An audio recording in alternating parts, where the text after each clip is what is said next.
Анукаскусын автоморил Лондонгоос мэдчихээн. За өнөөдөр та бүхэндээ Италийн алдарт beef stew буюу ерөнхийдөө бол одоо монголоор бол гулайшир хоол гэж хэлээд хамгийн амархнаар ойлгуулахад хамгийн гол нь энэхүү хоол нь болохоор хүүхэд өвчтгүй эздэг ийм гоё хоол гэсэн мэт маш их тэжээлэг. Яг гэвэл маш олон төрлийн ногоо орсон учраас тэгээд та бүхэндээ Монгол ч гэсэн хүмүүс маш их боломжтой учраас энэхүү орцыг таны ширээн дээр өнөөдөр авчрахыг зорилоо. Тэгэхээр энэхүү орцонд маань болохоор celery буюу одоо монголоор чөцөөс гэсэн баха. Дуу. Тэгэхээр 200 г болно. За тэгээд 5 ширхэг саримсны хумс, 2 ширхэг сонгол. За тэгээд 5 ширхэгийн том тэгээд 3 оолны хаалтдаг оливитос, тэгээд 500 г үхрийн мах. Тэгээ бүгдээрээ хөлдөөсөн манд 300 г орно. За тэгээд өнөөдөр болохоор улаан вина орсон байгаа. Тэгээд би өнөөдөр улаан винанд болохоор Chianti гэдэг Италийн алдарт тийм айгуу гоё тийм чимчгэнсэн амттай гэсэн мэт усан үзмэн амт гэсэн их гоё амттай тийм винаас авсан байгаа. За тэгээ өнөөдөр болохоор би хөлдөөсөн яншиг хэрэглэж байгаа. Тэгээ бэлгээр зарж идэг баг. Тэгээд өнөөдөр би 2.2 литр ус орно. Нэг хоолны албадаас би энэ болохоор нэг 15 г байгаа. За тэгээд хар перц орно. Тэгээд лаврын авч болохоор 2 ширхэг орох хэрэгтэй. За тэгээд нэг хоолны албах тал гурил орно. За тэгээд нөгөө tomato paste буюу ерөнхийдөө бол өтгөрүүлсэн помидорны нухаш байгаа. Энэ болохоор ингээд шилэн маш гоё тийм чихэрлэг гэ томатны суур тийм помидорны айгуу гоё урж өгдөг байгаа. За ингээд бүгдээрээ хоолоо иж эхэлцгээе. За бүгдээрээ ногоогоо гэрчээ.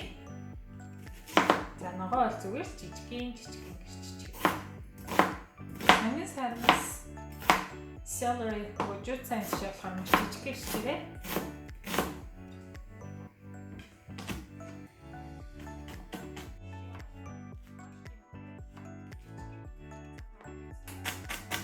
За ловонгоо болохоор бүгдээрээ нэг 5 мм-ийн зузаантай гэрчээрээ. За дугуйгаа.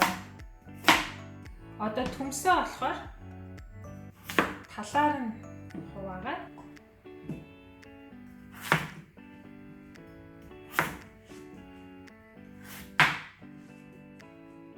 зя та бүхнээр махаа үзүүлээ. Махаа болохоор энэ цаанаас нь дэлгүүрт ингээд яг beef stew зориулаад ингээд бэлтцсэн ингээд нэг ойролцоогоор 1-2 см куб хэлбэртэй ийм том бүхэл ийм махнууд ингээд зарч идэг байхгүй.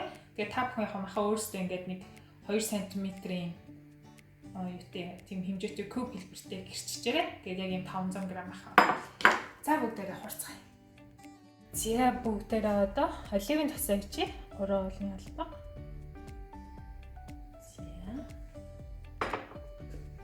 За үүн дээрээ бүгдээрээ 2 ширхэг лаврын авч яа шүү дээ.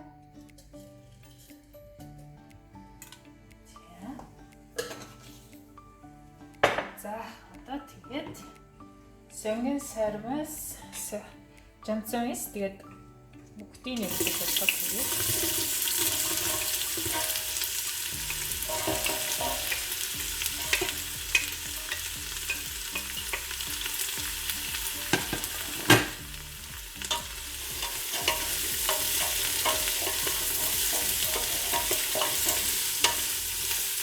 За энэ дээр шүү маханы.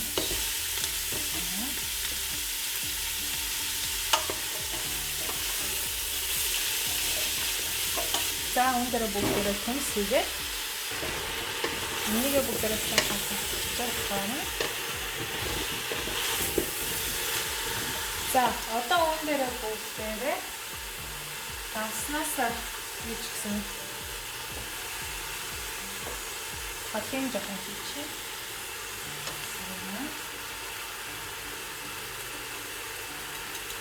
Перцнээсээ нэг чинь.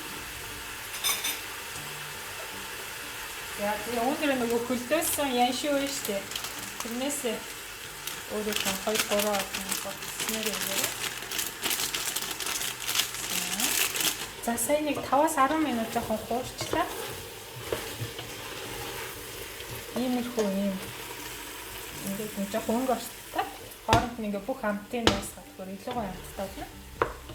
За үүн дээр бүгдээрээ нэг хоолны халбаг тэгээ жоохон тал гурил би хийж байгаа шүү.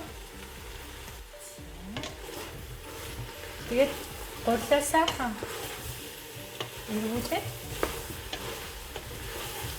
дуусгаад өгч юм гэсэн бүх гурилнуудаа бүх ногоондоо. Тэгээ энэ гурил нь болохоор нөгөө шүлийн гоё өтгөрүүлж өгч байгаа байхгүй юу?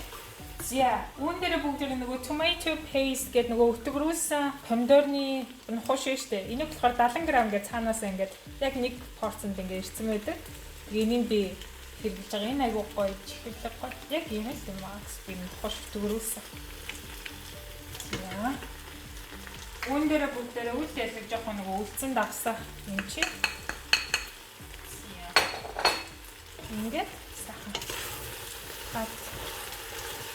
Томатны, помидорны өтгөрүүлсэн нухшаа юмуд ингээ өнгө орсон байгаа. За түрүүн дээр бүгдээрээ Chianti гэдэг. Энийг болохоор италичууд CH-г болохоор бид нар Chianti гэж уншдаг. Гэхдээ энийг Chianti гэж италичууд дуудаг. Тэгээ энэ болохоор нөгөө Florence хотын яг үндснийх нь яг тэр хотынх нь үндснийх нь ундаа. Тэгээд надад энэ вино яагаад их таалагдсан бэ гэхээр тийм хит тийм бас спиртний ч юм уу скол нэг хит гашуун биш яг гоё тийм жимсний амтаараа гоё тэгсэн мэт үйл ялэг гэсэн юм. Яг тийм санагдсан. Тэгээд ойролцоогоор 200 мл буюу нэг хаяг бичээрэй.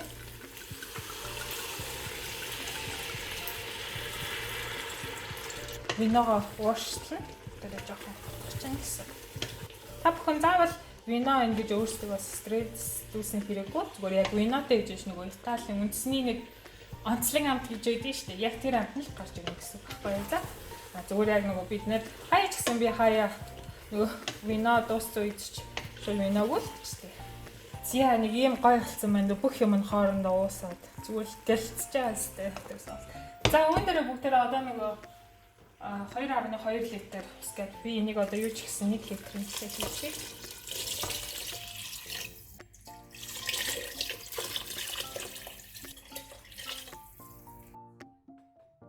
Зя ингээд.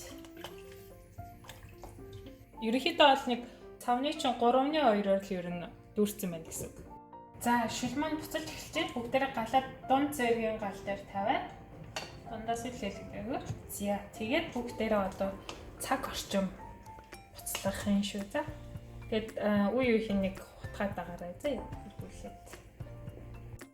Шил маань нэг иймэрхүү болсон байна. Одоо тэгээ бүгдээрээ өмнө энэ дээрээ хөлтөөсөн вандуугаа юм. Нөгөө 300 г жоох хайлтч.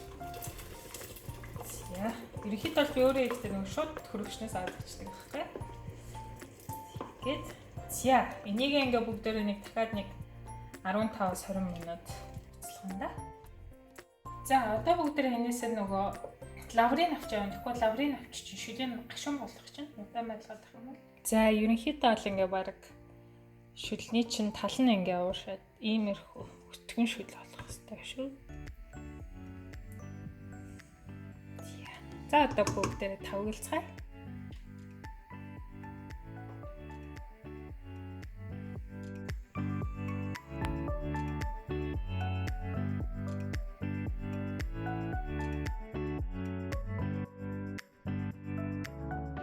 За бүгдээрээ одоо бэлэн болсон beef stew-гээ амсаж үзцгээе.